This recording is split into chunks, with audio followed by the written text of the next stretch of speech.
ज़राए के मुताबिक इलेक्शन कमीशन ने पेशावर हाई कोर्ट की जानिब से तहरीक इंसाफ के इंतखाबी निशान बल्ले को बहाल करने के फैसले को सुप्रीम कोर्ट में चैलेंज करने का फैसला किया है। चीफ इलेक्शन कमिश्नर की ज़ेर सदारत ताहम मुशावरती इजलास जारी है।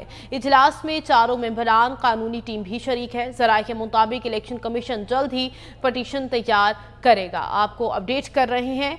ज़राए के मुताबिक इलेक्शन कमीशन ने पेशावर हाई कोर्ट की जानिब से तहरीक इंसाफ के इंतखाबी निशान बल्ले को बहाल करने के फैसले को सुप्रीम कोर्ट में चैलेंज करने का फैसला किया है। बात करते हैं डेप्यूटी ब्यूरो चीफ आसिया कौसर से। आसिया, अपडेट कीजिएगा, इजलास जो है वो शुरू हो चुका है। बिल्कुल, इलेक्शन कमीशन का इजलास जो है वो शुरू हो चुका है और ज़राए के मुताबिक इजलास में जो पेशावर हाई कोर्ट का फैसला था उसे सुप्रीम कोर्ट में चैलेंज करने का फैसला भी कर लिया गया है और साथ ही साथ जो लीगल टीम है इलेक्शन कमीशन की उनको सुप्रीम कोर्ट में पिटीशन जो है वो दायर करने और वो पिटीशन तैयार करने के अहकाम भी जारी कर दिए गए हैं और अब लीगल विंग जो है इलेक्शन कमीशन का वो इस वक्त सुप्रीम कोर्ट में दायर की जाने वाली पिटीशन जो है वो तैयार कर रहे हैं। मुमकिन तौर पर आज ही जो है ज़राए के मुताबिक ये दरख्वास्त सुप्रीम कोर्ट में दायर की जाएगी। पेशावर हाई कोर्ट का ये फैसला है जिसमें पाकिस्तान तहरीक इंसाफ के जो इंट्रा पार्टी इंतखाबात से मुतालिक जो इलेक्शन कमीशन का फैसला था उसको मुअत्तल करके पेशावर हाई कोर्ट ने जो पाकिस्तान तहरीक इंसाफ के इंट्रा पार्टी इंतखाबात हैं उनको तस्लीम करने का कहा है और बल्ले का निशान जो है वो पाकिस्तान तहरीक इंसाफ को वापस मिला। यहाँ मैं आपको ये भी बताऊँ कि इजलास में जो है वो मुतअद्दिद चीज़ें डिस्कस की गई। एक तो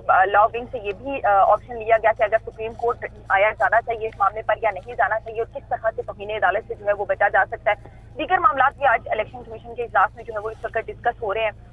सुप्रीम कोर्ट में जाने का फैसला इलेक्शन कमीशन की जानिब से किया जा चुका है। या मैं आपको ये बताऊं कि 3 दफा जो है वो Peshawar high court intra party इंतखाबात से मुतालिक जो इलेक्शन कमीशन का फैसला था उस पर फैसला दे चुकी है। पहली जब पाकिस्तान तहरीक इंसाफ के इंट्रा पार्टी इंतखाबात को इलेक्शन कमीशन की जानिब से कलअदम करार दिया गया तो पाकिस्तान तहरीक इंसाफ पेशावर हाई कोर्ट गई और उन्हें वहां से जो है बल्ले का निशान भी वापस मिला और जो इलेक्शन कमीशन का फैसला था उसे मुअत्तल किया गया। उसके बाद इलेक्शन कमीशन की जानिब से दरख्वास्त दायर की। आसिया कौसर, ये कहिएगा क्योंकि ये कहा जा रहा है कि इलेक्शन कमीशन जल्द ही पटिशन तैयार करेगा, तो कब तक मुतवक्के है कि इलेक्शन कमीशन जो है पटिशन तैयार कर लेगा?